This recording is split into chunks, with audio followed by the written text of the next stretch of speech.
Alright, so this is going to be a video on doing a fluid change and seal rebuild on the Walker Evans shocks on my 2022 RZR XP4.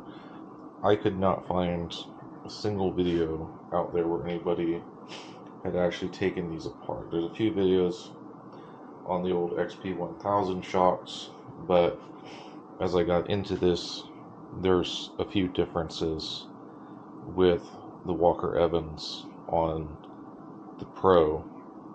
So I thought I'd do a video and show some of those differences. Maybe this helps somebody out, or at least I have a record for myself on what to do next time. So right here we have the rear shock, one of the rear shocks. I've actually already done one front and one rear, so I thought, let me go ahead and record this, because these are put together a little differently than the XP1000s. And also, if you're ordering seals, it would appear that a number of folks, at least Shock Therapy, who did the spring kit and the valving on this, the seal kit they have is not quite right, so I had to drive up there and pick up a few extra seals. So maybe we'll start there with what you need.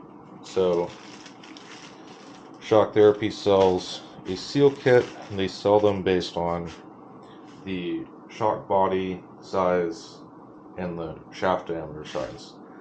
So on the rear of the Pro XP, this is a 2.5 inch body and a 7/8 shaft. That I believe is the same as a number of the Walker Evans Velocity shocks that came on, at the very least, the old Turbo S, maybe even some of the early Turbo Rs. So this is the seal kit that I got for the rear for a 2.5 shock with the 7/8 shaft. And what I can tell you is there's far too many seals in here for this shock, and they confirmed for me that yes, these are for velocity. Now thankfully there's a number of overlapping parts, but there's going to be a lot of extra seals in here that you won't need. I obviously have not tried the Schmitty Racing kit or some of the others that are out there. Maybe somebody has a seal kit that's a better direct fit, but as far as I can tell, nobody lists these shocks for a seal kit. They all sell them based on the body and shaft sizing. So Shock Therapy did have their correct ones, but I did have to drive up there and get them. So if you're ordering them, something to be aware of. Now you may not need these seals. These seals are actually for the bridge here. I will be taking that off. I decided to do this. This is not something I've seen a lot of people do in other videos either. I did want to do these. I don't know if they've ever been changed. I have had these rebuilt at Shock Therapy before. I would hope that this is part of the standard rebuild, but I don't know for sure. But at least on one of my fronts, I was seeing a lot of dirt around here, and it seemed like these are leaking.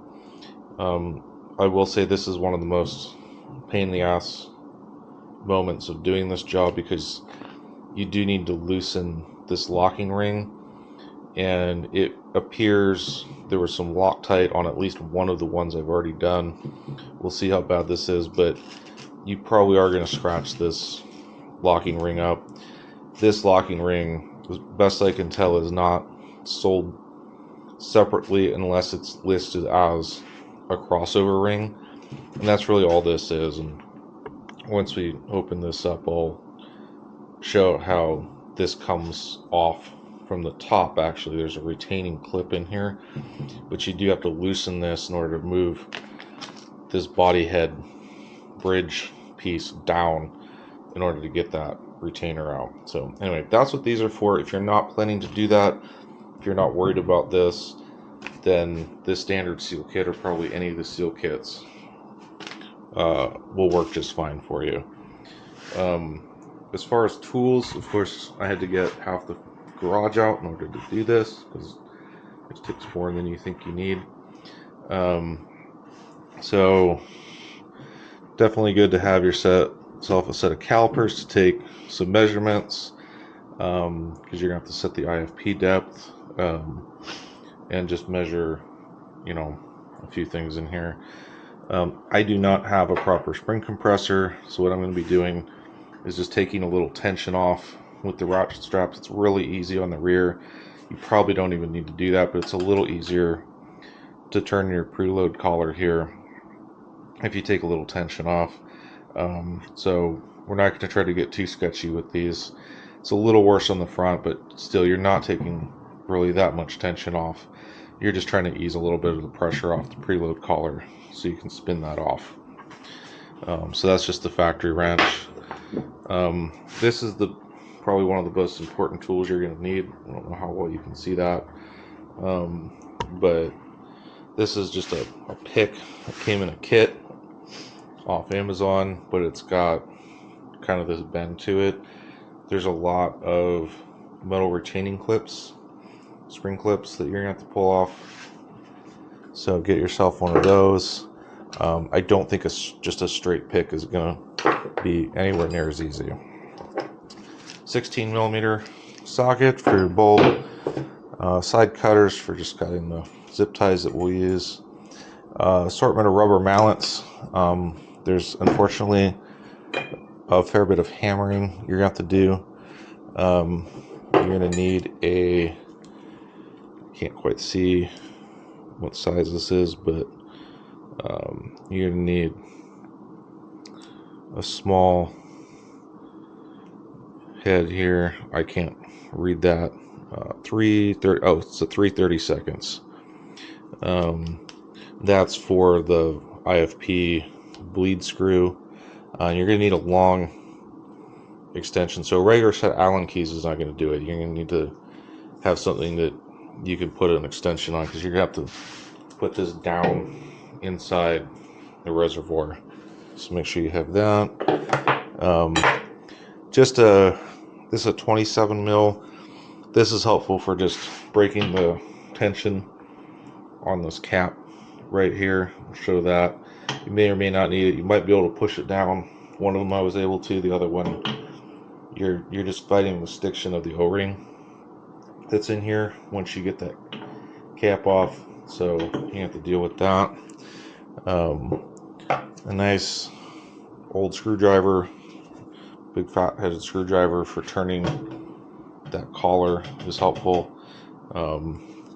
Obviously, if you've got a good wrench for this, you can try that. This was on so tight, anything I had would not budge it except for the channel lock. So I did warm mine up a little bit. I tried to protect them, but for me it was channel locks. There's no amount of hammering with that. You can't really put heat because you don't want to do that. And like I said, I think they were Loctited. Another Allen key. This one's actually just because I'm adding these wear sleeves. So this is just for the wear sleeve. But if you had these shocks, if you haven't had them, if you haven't even had the springs off, there's quite a bit of wear forming on mine. This chicken scratch here is measurements I took with the calipers of the wear. So on my other one, I haven't obviously done this one yet, but these shock bodies can wear through. This machine has 5,000 miles of reasonably hard riding on it, and so they do sell these. So hoping that this just extends the life and doesn't cause me to have to replace that shock body, because these are like $250 each just for the shock bodies. So hopefully that'll extend the life until I'm ready to hopefully upgrade to a new machine in a couple years. But you might want to consider getting those, or plan to have time to inspect and measure this, because you can kind of see here already this one's going to be pretty worn as well. Marker, and then you're going to need an IFP tool. I made this. I don't remember off the top of my head what the dimension of the threads is, but this is just a weld-in bung that's threaded with the right thread pitch. I'll post in the video description somewhere what this size is. You can just buy these tools. There's a couple of them out there. The local metal supply place, they just gave me this piece of scrap, so I think it cost me $12 to make this, and it's hilariously too long because I'm just too lazy to cut it down. This mark here is the set depth for the rear IFP. I don't have the front marked on here, but you can buy these. I think Rocky Mountain sells one. There's another one out there that's a combo tool, but this was, like I said, I think about $12 to make it. So however you want to do it. So anyway, that's pretty much, you need that. Oh, and the vise is really helpful to stand it up when you're filling the fluid back up. So I'm going to pause it here real quick while I get ratchet straps on. Try not to make this video too terribly long with a bunch of boring ass stuff. The last thing I'll mention though before I do that, before you discharge, speaking of the nitrogen, you will need a nitrogen tank, and you'll need a tool like this. If you've had your shocks revalved by any of the major guys, I think they all add the Schrader in here. If you have a Schrader fill, you need that. If you don't have it, then you need the needle tool, but this is just the one I got off Amazon. I think this was like $60 or something, but it connects to the nitrogen tank. I bought a nitrogen tank for like $100 or so, again off Amazon, got it filled. So I mean, overall you're going to invest a little money doing this yourself the first time, but what I found is these shocks, especially being a 4-seater, and I do have long travel on it, and it is in a lot of whoops and hard riding and stuff. These shocks just wear out really fast, and I'd love to put the Foxes or something else on it, but at this point I'd rather just save for a new machine and rebuild these. So, you know, your mileage literally may vary on it, but I've had shock therapy rebuild these a few times, and while they're great at doing that, and I do like the valving, and they work pretty well, it's like $800 each time. I spent way less than that to buy the tools to do this once, including the seal kit, the oil. So I think, you know, next time, now that I have the tools, I can do this more frequently, keep the machine running better, for like $150 or so for seals and oil every, I don't know, probably do it every 1,000 miles proactively, because these have 2 or 3 times on me now. The rear has just been internally blown, and it rides like shit at that point. So okay, sorry for that tangent. I'm going to get this set up now. The one last thing I'll mention is, before you discharge it, I don't know if yours will be this bad, but on these rears, this bump stop is hell to get moved off of here. And if you discharge the nitrogen, it's hard to properly pry against it. So just get your screwdriver and get in here and try to pry this away, because once you compress the spring, you need to get this bump stop.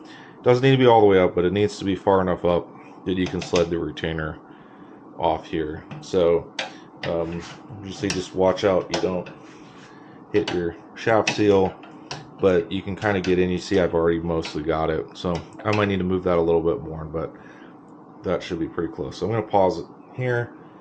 We'll get the straps on, compress it, and then we'll start turning the preload collar up until we release the spring tension. I don't think I'll film that, but we'll come back when it's done.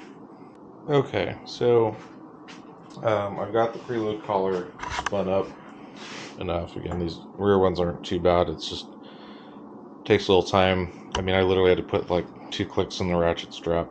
You probably on the rears don't even need to do that. It just makes it a little easier to turn this. On the fronts, you definitely need to take a little tension off. Maybe we'll film that a little bit later, but you can see that just spins freely now. Spring's loose, and then now the retention clip here is loose. And again, you can see why you need to move that bump stop up. This has to come down and off. Pretty simple, but sometimes it's not always obvious. So we can go ahead and get our springs off. Set that aside. Our collar, this one is I think from Shock Therapy. Actually doesn't look too worn. The kit that I ordered with the wear sleeves comes with new ones of that. We'll set that aside. And then the upper side, we'll pull and get that out of the way. And we'll take a look at our shock body here real quick. And there's the wear. This one's not, I'll have to measure it, see how much thinner it's gotten, but visually it doesn't look worse than the other one. You can still run that, but I have heard of people wearing through these in as little as 5,000 miles, which is what this machine has. Okay, so let us get the nitrogen pressure out of here to defuse the bomb. So you need one of these zero loss things to fill it, but I mean any normal chuck can release it. It's just a standard Schrader valve that they put on. No little hose on it. So we'll spin this on here.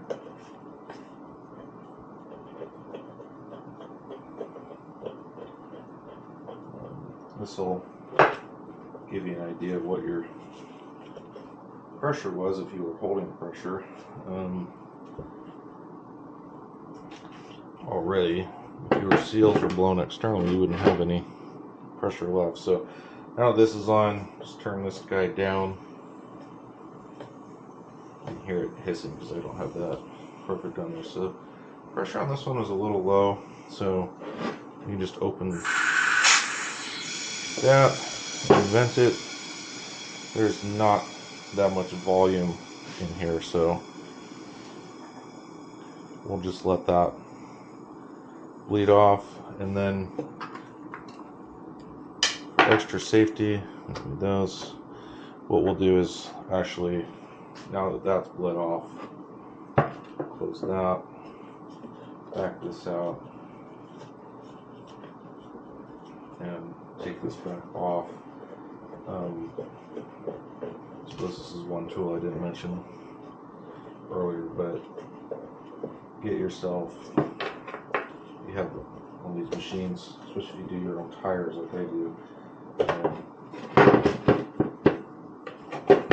get yourself a valve core removal tool for a Schrader and just pull the valve core out. That'll ensure that it is 100% depressurized while you're working on it. So just get this guy back out and set that somewhere safe. And that cap. Okay, so now it's depressurized and ready for us to start pulling apart. So First thing that I've done is get this cap off. Now this is where the difference in the Walker Evans shocks on the Pro are assembled different than the XPs. So this is not threaded in.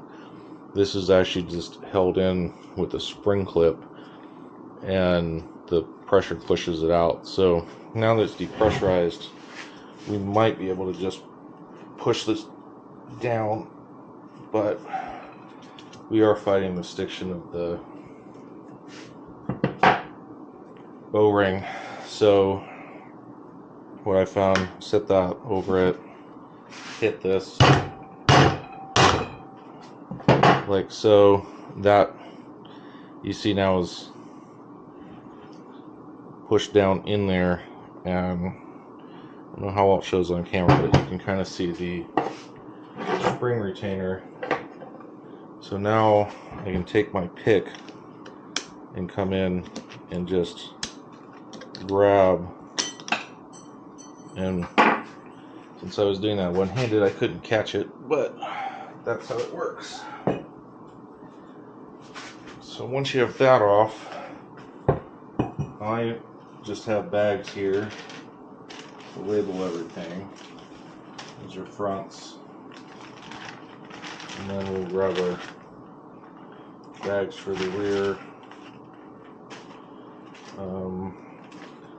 Not that one, not that one, this one. So I just have this labeled reservoir, abbreviated. So we'll put that retainer in here.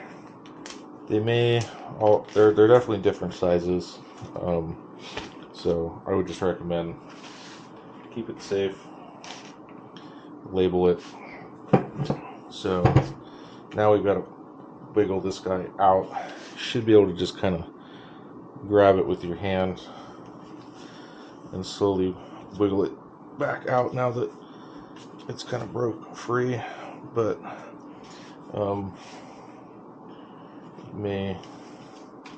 I got a little dirt there on top to clean up. I don't want that going inside. Thought I'd mostly clean this one up beforehand, but let's clean that dirt off too. Under the spring. So I was just cleaning that section there. Okay. So just keep wiggling this guy up until it pops out of there.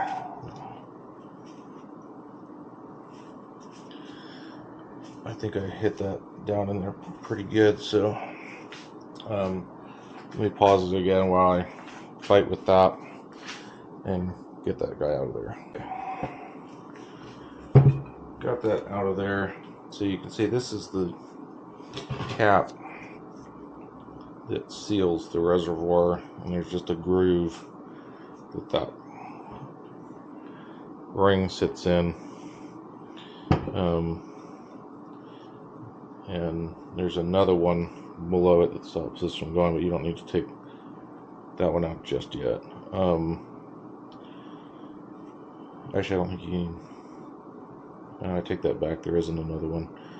There's just a groove there in the reservoir. Anyway, this came out. I did have to just grab the ancient robo grip. So whatever you got, you can just grab it, pull up on it if it's striking out.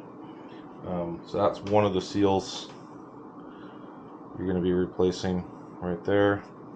So for now, we'll set that aside.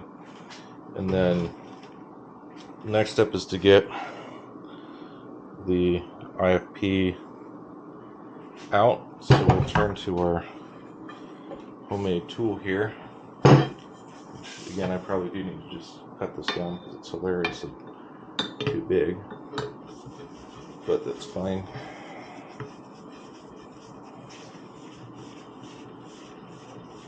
This just threads on like that, so just get it threaded on so you got good engagement.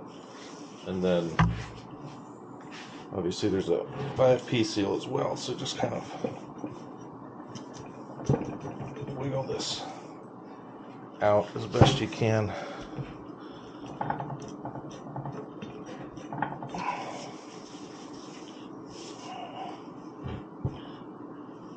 There's a bit of suction on it. It might help too. What we can do is push down on the shaft and bottom that out. That didn't actually move it up at all. I think this is the one that was internally blown, so it's still gonna fight me coming out of there.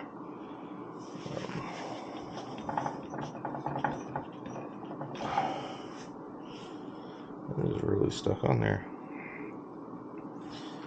Okay, this might not all get on camera.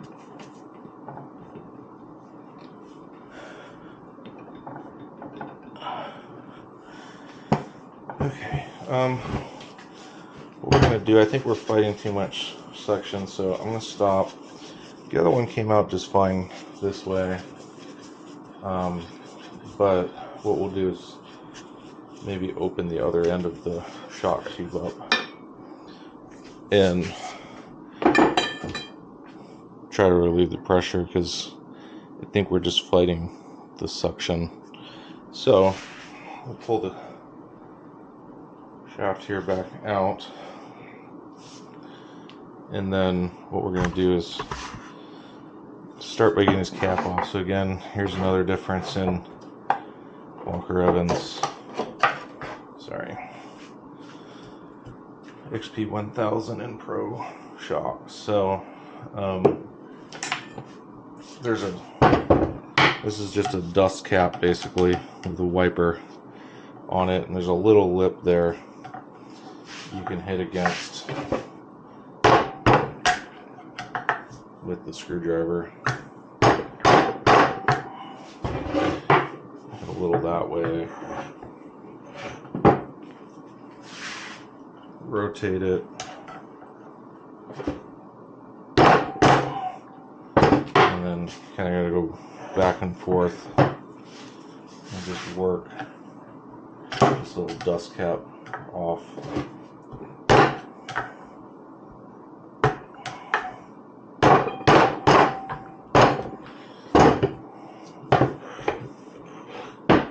Flip it back. Walker Evans were threaded before, and I feel like I would have preferred that solution to this, because I feel like while there's probably better tools, and it'd be nice to have a fixture to put this in, the threaded shocks would be much easier to work on.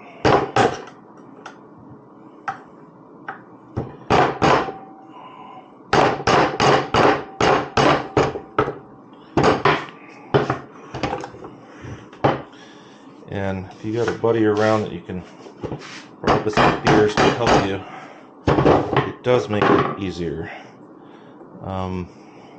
Because I did have a second pair of hands when I did the first one. Okay. Anyway, that's the dust cap off. And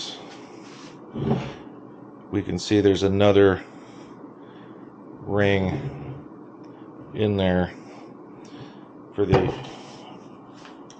seal, so I'm going to just pick that out,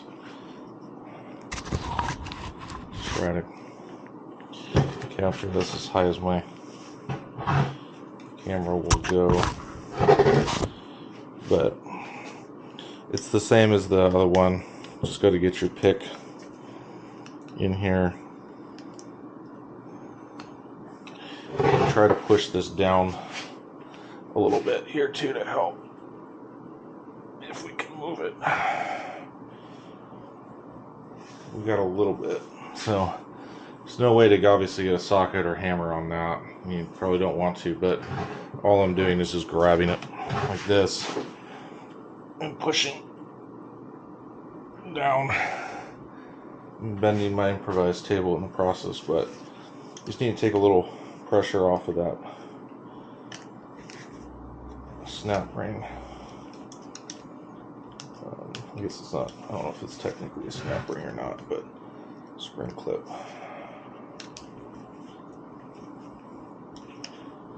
So I'm trying to get this thing popped out of here.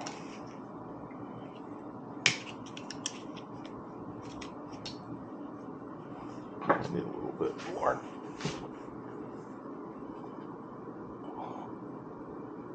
Oh.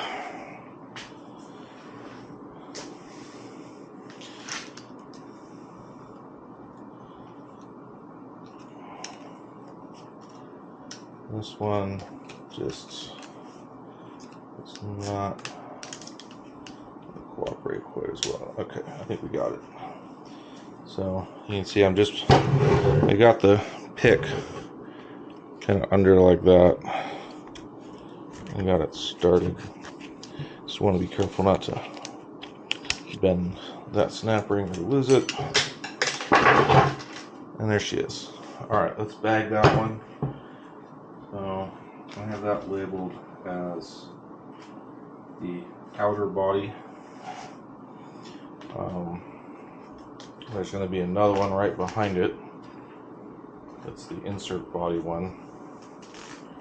Eventually there's going to be another one up here. So reposition that. So now we've got that one out. What we can do, this thing we just tried to push down, we need to get pulled out. And so we got a little bit of a slide hammer effect. There we go. That one was easy. So far. And now you can hear that fluid in there. So I'm hoping now that we've broken the seal here, and oh boy, these were internally blown for sure. That is a nice foamy milkshake. So if yours looks like that and it's been riding like shit and sitting a little low on one side, then for sure your IFP seal was destroyed. So without spilling all of this, I'm doing it one-handed and trying to film, let's position this back here. Let's get our IFP tool back on. So we thread that back on, and then we will see if the IFP won't lift out.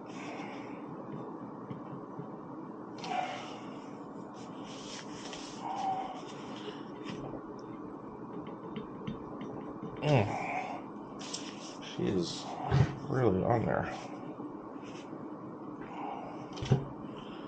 Make sure that seal's still broken. Okay, we're getting it now. One thing we're going to have to watch out for is that we're going to have fluid chasing us. Because if you look, the fluid level is going to even out. So when I pull this out, we're probably going to get a bunch of fluid out of it. So let's turn around to here and get ready to dump that.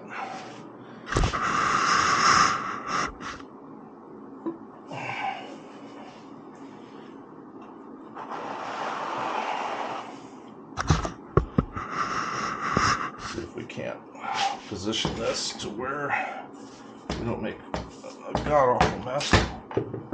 Okay, alright, not as bad as I was thinking. Set that back up behind us. I'll show that in a second. But I think you can already see, I'm going to capture this, the bubbling in there of the old fluid. So let's go ahead and dump that out.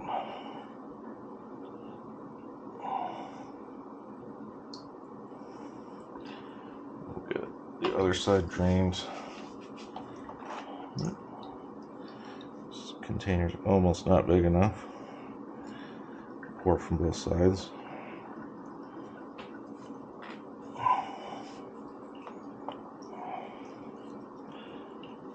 Alright, looks like we still got fluid coming out. Just let that keep draining. A little bit poured out. Okay, it's probably enough for now. Slide that back and try not to slip on the lube. Okay, we'll come back up here. Move that camera in just a second.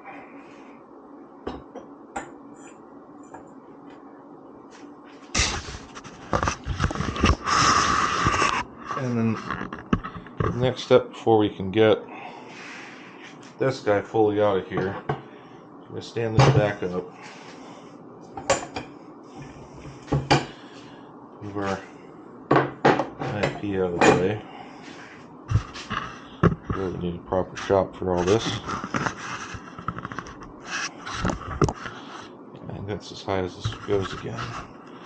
So again, we're going to do another snap ring, which is kind of below the other one.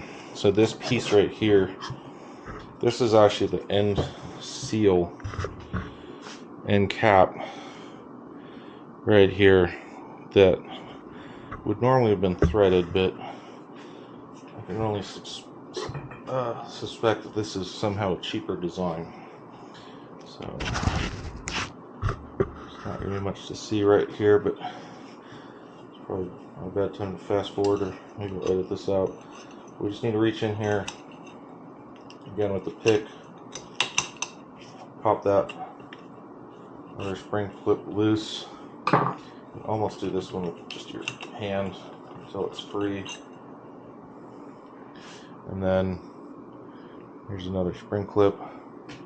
Set that there for a second, and then just pull that guy out, and there's our shaft. I'll lean this up, and for now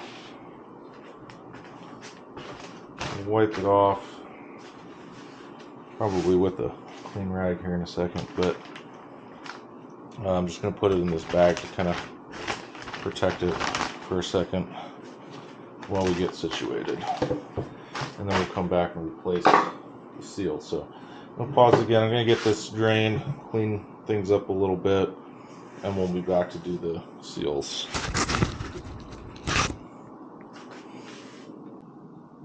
Here I just want to show real quick what I did to get this collar off. I'm not going to film all of it, but you can see what I did is I just mounted half the shock upside down in the trailing arm to use it as a fixture, and then I had to use a pipe wrench, screwdriver, and the sledge in order to break that free. And it does mar it up, unfortunately, a little bit, but that's the only way to get that off of there. Now we've got this guy loose. You can see about how far I turned that. We'll see if we need to go any further, and you can see somebody put red Loctite in there, which is probably overkill. So this is somewhat turning, but I think we've got it far enough. So now we just need to separate the body from the bridge head, and the way I found to do that is percussive maintenance. So kind of set your tube there like that, hold onto the body, and then we're going to hammer it down, but first we need to get this retainer out. So we actually need to start by going this direction and move the body further into the head. So I'm just going to give it some taps. You can go and try to push it down and twist it. Again, you're fighting that stiction of the O-rings. So it seems like just hitting it.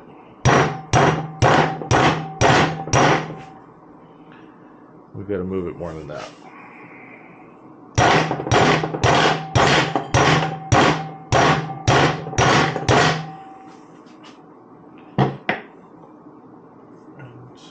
Yeah, still no movement. So I'm going to work on this and we'll come back. After a little more hammering, you can see we've exposed the last of these rings. So I'm just going to pop that off with the pick.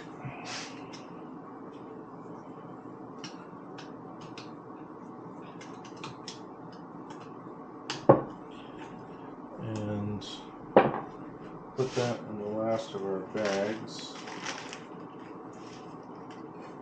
And we got one here, that's a front one.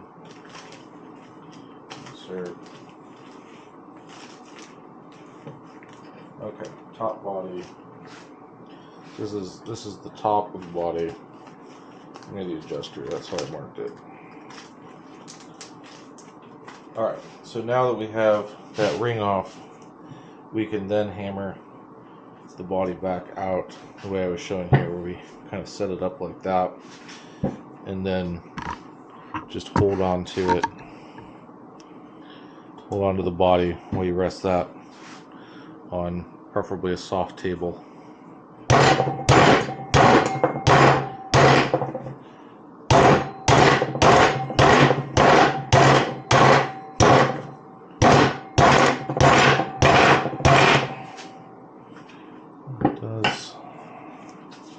Like to get kind of stuck on these O-rings a little bit. There we go. So now we've got the body separated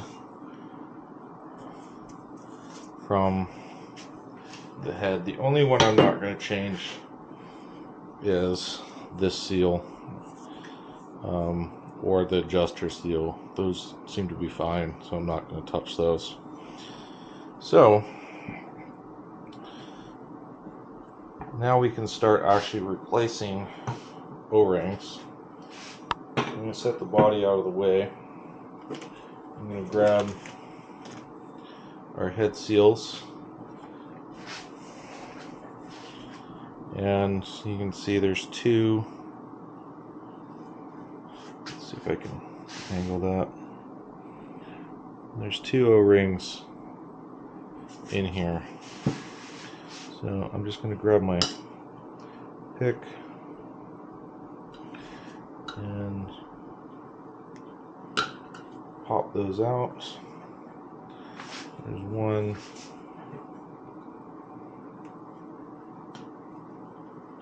And two.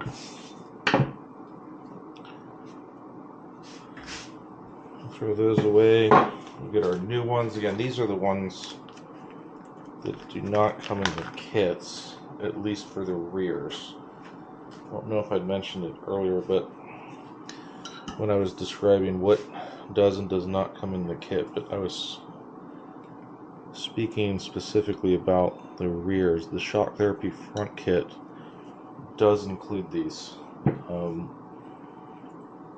That kit is specifically for a Pro XP, whereas the rear is not.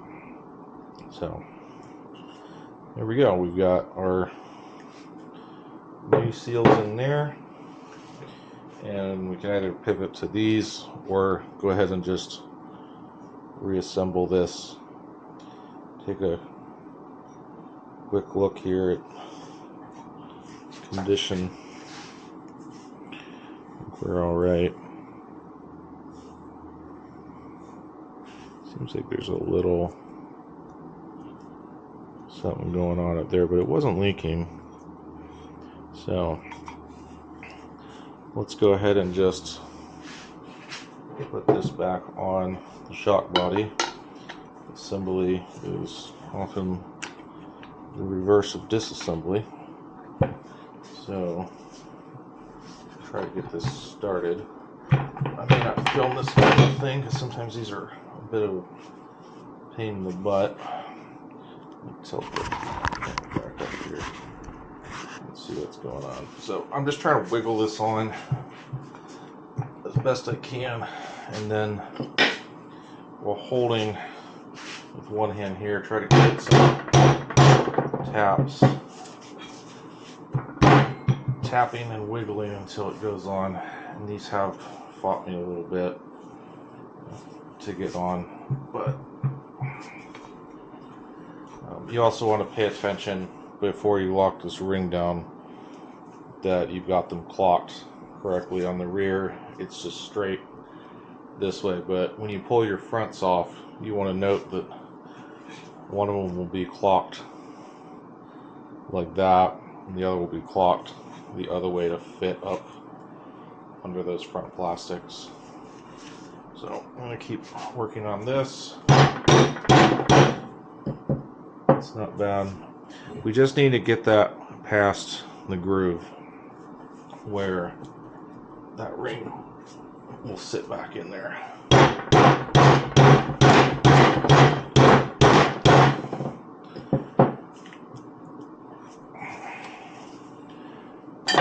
Some smaller taps this way.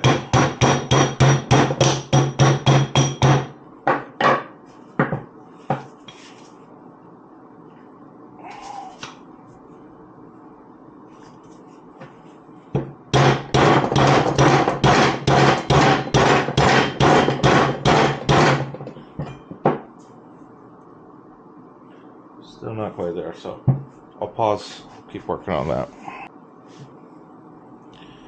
Now that we got that hammered on, I've got my ring here. We took off a second ago.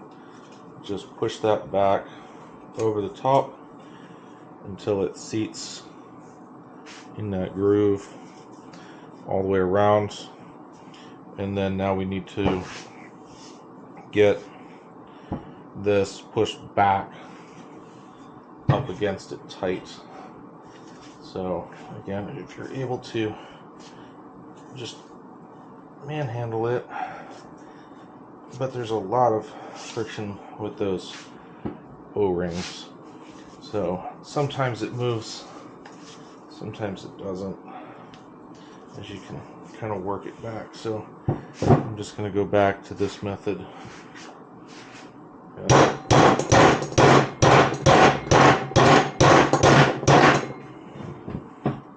Trying to knock stuff off my table.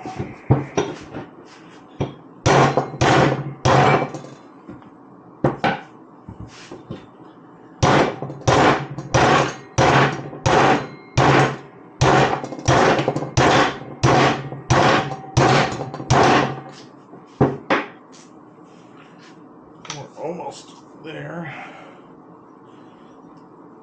It's just not quite all the way.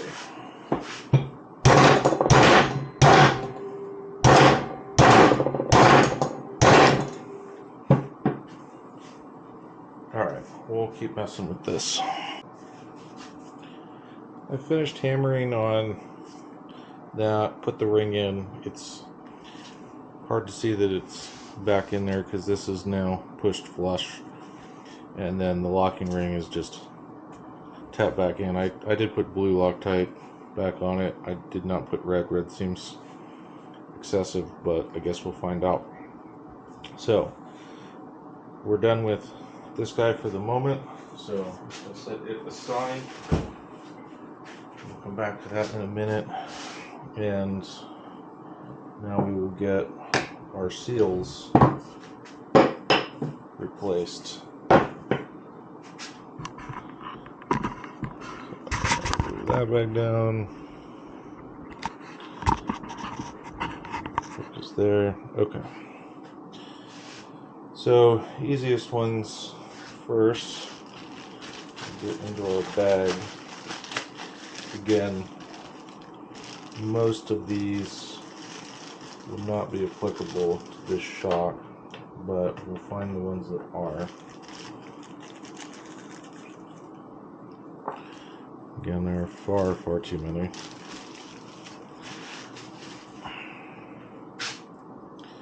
So there's basically 3 of these fatter guys. One on the IFP, one on the outer seal for the reservoir, and one on the outer seal for the shock body. You're also going to use these guys. 4. So these 4 actually go on the outside. That's actually these seals. So that's not for inside the shock. I'll go ahead and start with the IFP, which on this one we'll take a really close look at, because this shock is the one that, as you saw earlier, was clearly internally blown, at least enough to foam up the fluid, but there was no fluid in the outer nitrogen chamber. So I'm not really sure what happened here, if it got overheated or what, but either way, that's bad. So trash that. We'll pop out the outer seal, which was not leaking. It was holding pressure, so it's probably fine, but that's junk. And then got enough, except for my fingers, it's already kind of lubed up. So we'll pop these on.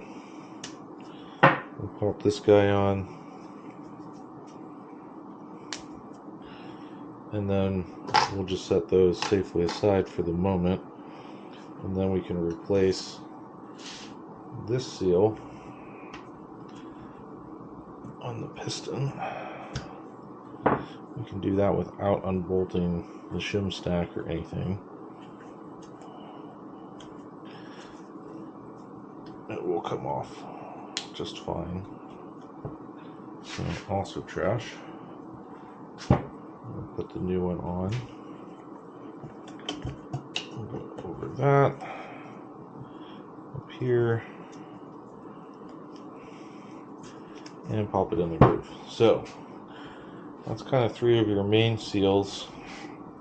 Now there is a dust wiper right here. In order to get to that, we have to pull these off. There's also a shaft seal, which is this brown one that's inside here.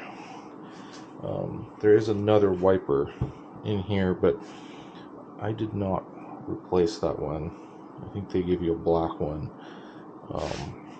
But in order to get to that, we need to get that off. So that's our 16 mil,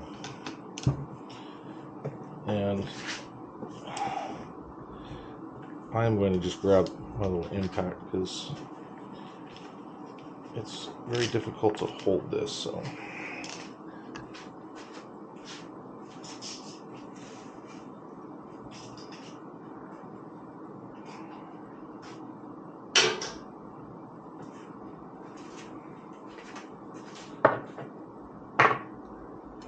we will not reassemble, obviously, with the impact, but this little guy makes it easy to get off.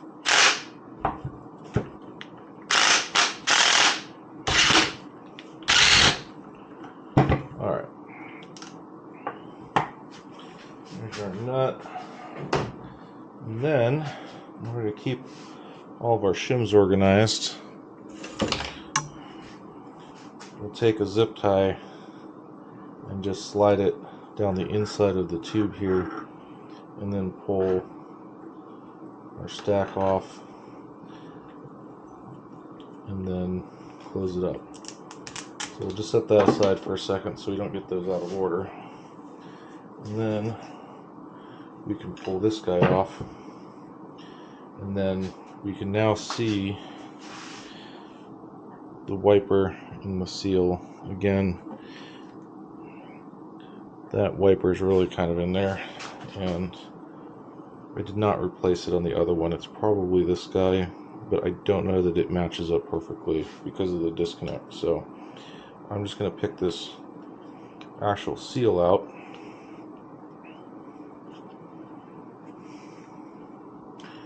This brown guy, he pops right out, and then there's our new one. And we can just slide that in until it drops into that groove.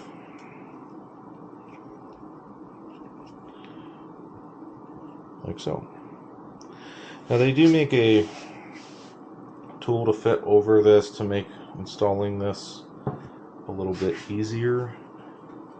I did not do that. I'm just going to be careful. So just remember your orientation, that it goes like so. And then we're going to pull. This is really just a dust cap and a wiper. It's not sealing the pressure. And this seal comes in from the back side. So we're just going to pop that out. Try not to stab ourselves with the pick.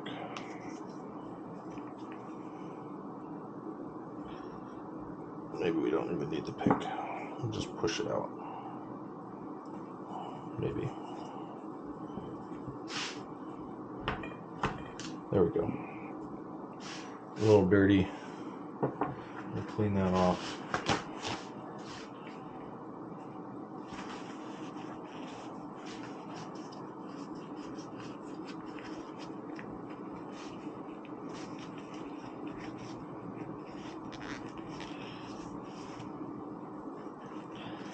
Like that. And then take our seal and it just pushes in.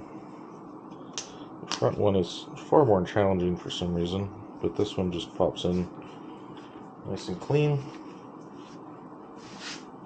And then again, just reassemble onto the shaft. And here we do want to be a little careful of that seal, so trying to line it nice and clean. Just gently wiggle it over the edge.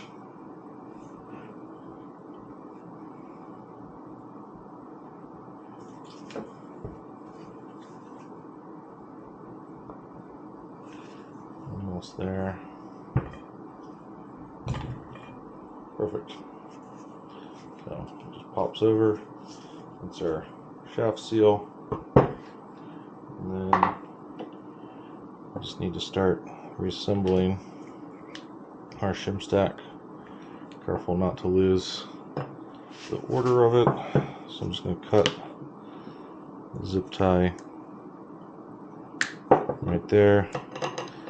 Make sure that the spacer goes back on in the correct order. The little hole here is closer towards the nut, and then you can kind of leave this in here a little bit to help guide us, and we'll just slide these back over.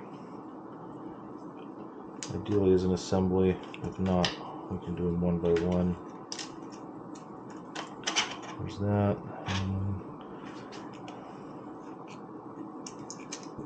And then we've got these almost over, a couple more. Perfect. And pull the zip tie out, start our nut back on so we don't lose that. So anybody that doesn't know, if you take your shocks to one of these guys, it's hard to see because I didn't pull the shim stack completely off, but they do drill this out and change these shim stacks out. That's actually what it is that they're doing on a revalve. So let me just grab that 16 millimeter and we will tighten it back on.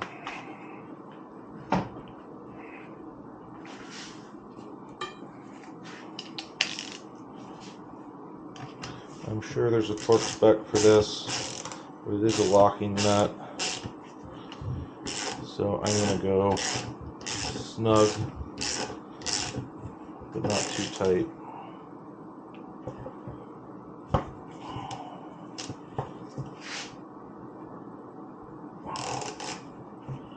You can kind of hold that there. Okay, we'll call that good. So now we have new seals on the internals. Again, all of this stuff, as crazy as it sounds, is all for velocity, or at least we presume it to be. So then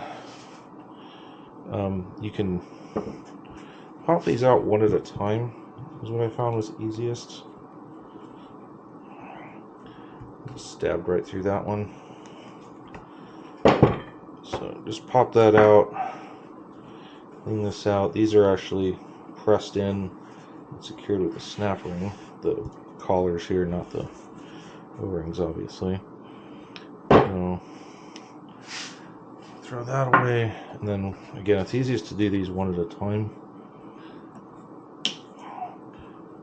So one will hold the other in place.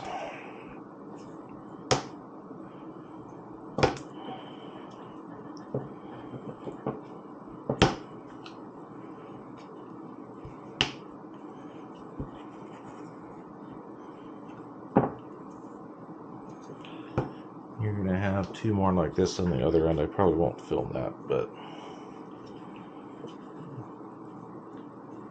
anything has gotten in there, you can give it a quick wipe out. And just pop that back in. Make sure it sits all the way down in there. Alright, I'm going to pause it again. Now that we've got our seals done, it's time to add some fluid and reinstall everything. First thing I'm going to do is grab some fluid, and I've got the adjuster, can't quite see it I don't think, but I've got the clicker backed out all the way just to allow as much fluid to flow between the chambers as possible. And I'm just going to add fluid to the reservoir side. I'm going to go, I'm aiming for it to settle about maybe halfway up, but it takes it a second to kind of flow between the chambers. So I'm just going to keep adding some until it's sitting about right there. Tap it to let it flow through, purge all the air out. And then we're going to grab our IFP and our Allen key, and we're just going to take out, this is a 3/32, as I said earlier, so we're going to take that out. There is a little O-ring on it, and one little tip I picked up in another video is just get yourself some wheel bearing grease, any kind of grease you got, and just put a little dab on the O-ring, and then you can also use some on your Allen key. Now this isn't the Allen key we're going to shove it on there because it's not long enough. But you need that bleed screw out when you go to initially put the IFP in, so that you don't just shove the fluid further up, because you want to get this submerged. So you just kind of start it, make sure it's going in the correct direction, and push it back down past that lip. You can grab your IFP tool, or I mean anything really, and just kind of shove it down in there. Let me go a little deeper, so I will grab the oversized tool, thread it on there, and just kind of push it down once you get it threaded on.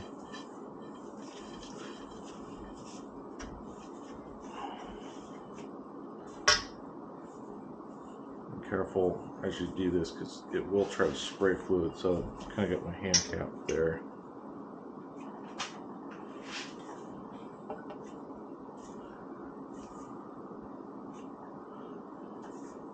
Just want to get it a little further. We're aiming to get it down, I don't know, the final depth is about 7, I think 7.25, but we don't need to get it quite there yet. So we'll start with it there. We just want to get it under the level of the fluid that we put in, so that should be good. Pull that out, let that drain a little.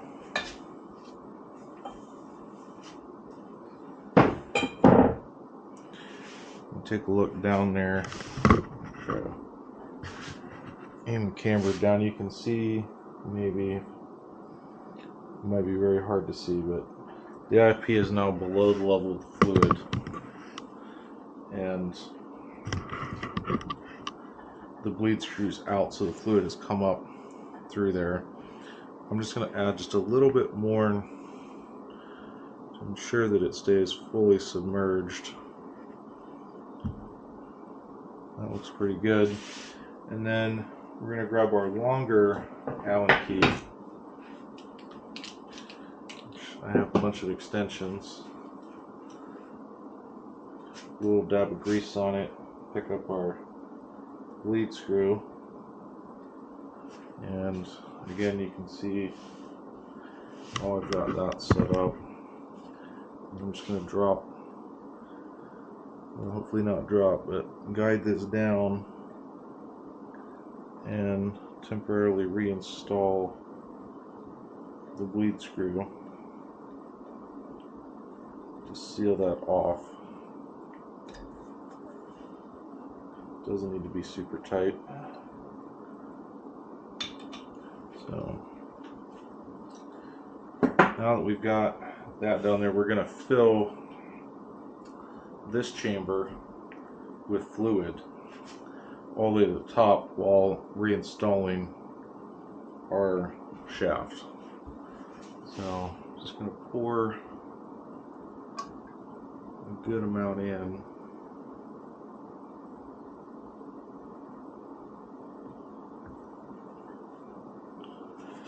Before we go too far, because this will displace quite a bit, I'm going to go ahead and drop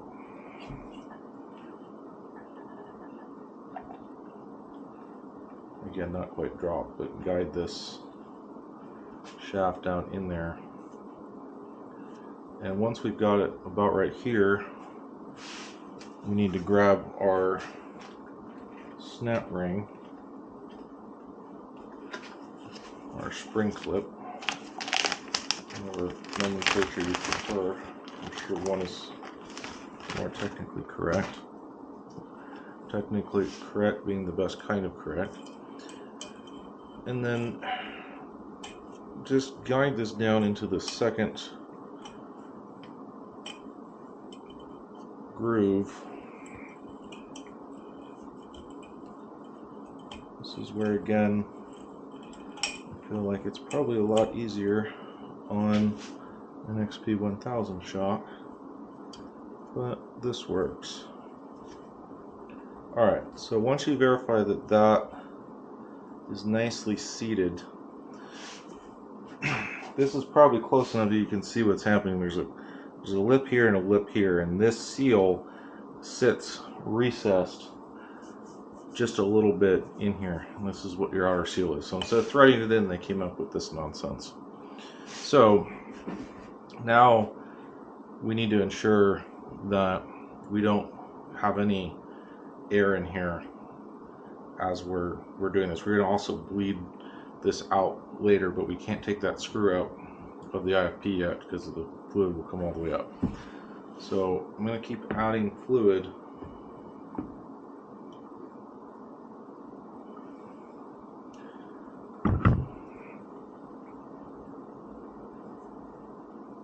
until I can get this in here. Probably need just a little more. It needs to be really close to the top.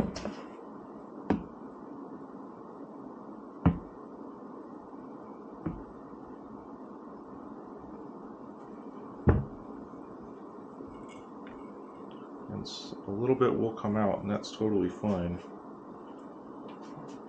That'll just help us ensure that there's no air trapped in here. And then try to help push this down. Again, pushing these O-rings past, well, it's all filled with fluid, is tough because now we're pushing fluid against all of this fluid up past the IFP. And we don't have the advantage of threads to help us out, so what I had to do on the last one was kind of help tap this down.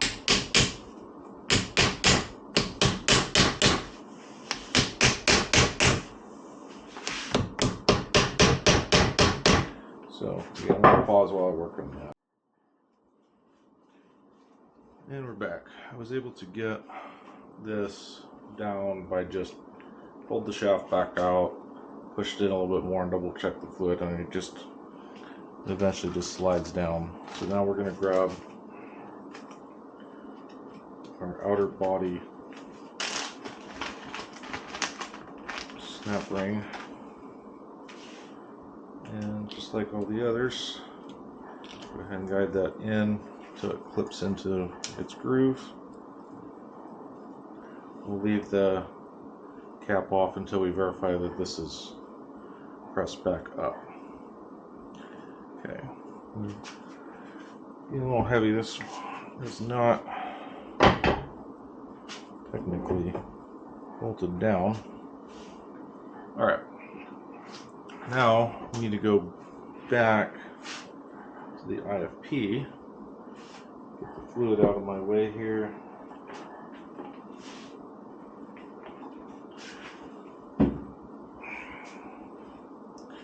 And we're going to take the bleed screw back out.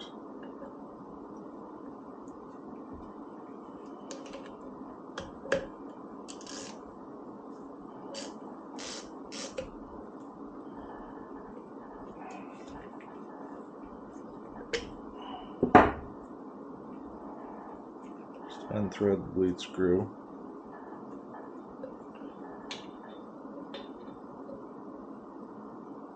Almost. This part is a lot easier on the front shocks because the reservoirs are not as big.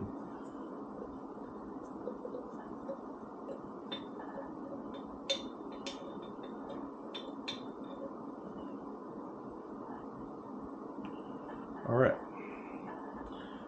Put the bleed screw back out. And now I've seen a few different ways to do this, but what seems to be working for me, at least I'll know one way or the other once they're back on the car, if they're blood right, is to just very carefully take another shop towel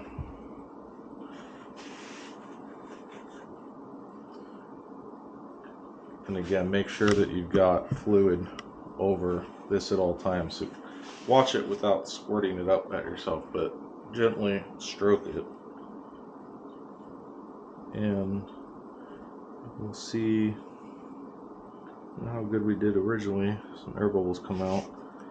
I do not really see any air bubbles coming out. The fluid level will rise a little bit as we're displacing it.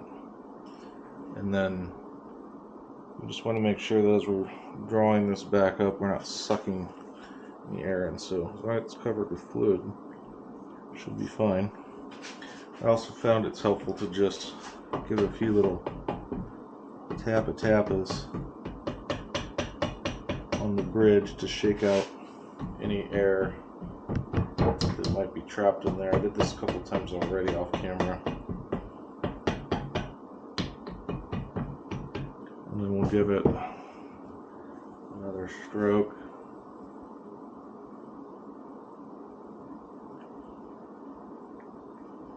Very slowly coming back up.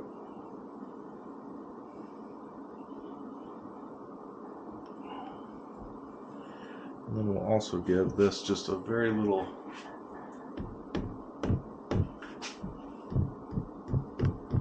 tap up at the top. And as long as we're not seeing any fluid come out, which I'm not, we'll do one more time. So as long as we're not seeing any air come out, this should be bled. So we've got full fluid all the way up over top of the bleed screw. And now we can reinstall the bleed screw. A little more grease on there, and thread this back in.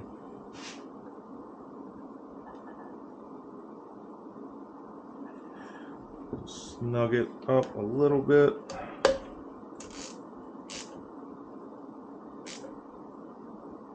Not too tight. And now, because I don't know, they give you a gallon of this stuff, which I don't know if this is going to be enough to finish my last shock, but we'll see. So there's a little bit in here we want to save, but first I'm going to, while I've got this on the vise, just tap the dust cap back into place.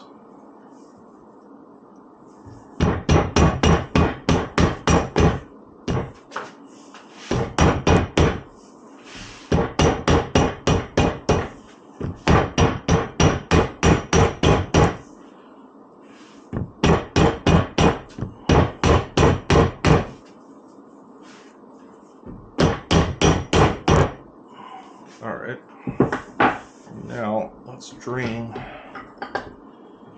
This is clean, new fluid, so we want to save it. Try to get it back in here to use for the front shock.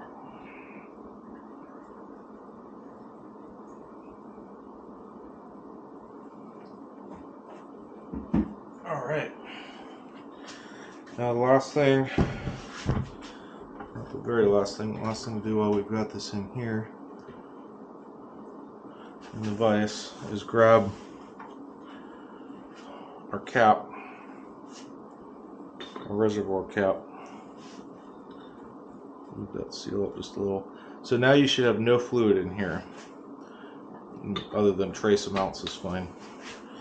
But we then want to just tap this guy back into place. I'm going to grab that socket again.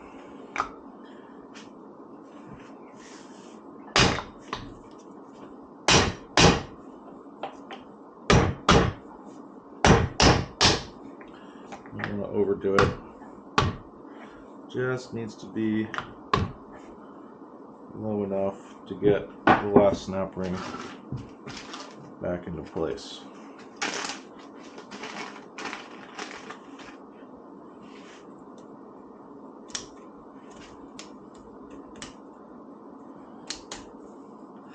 There we go.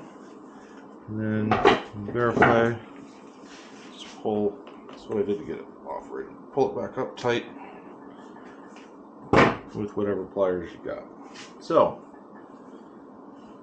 this should be good now to recharge with nitrogen. I'm going to put the wear sleeve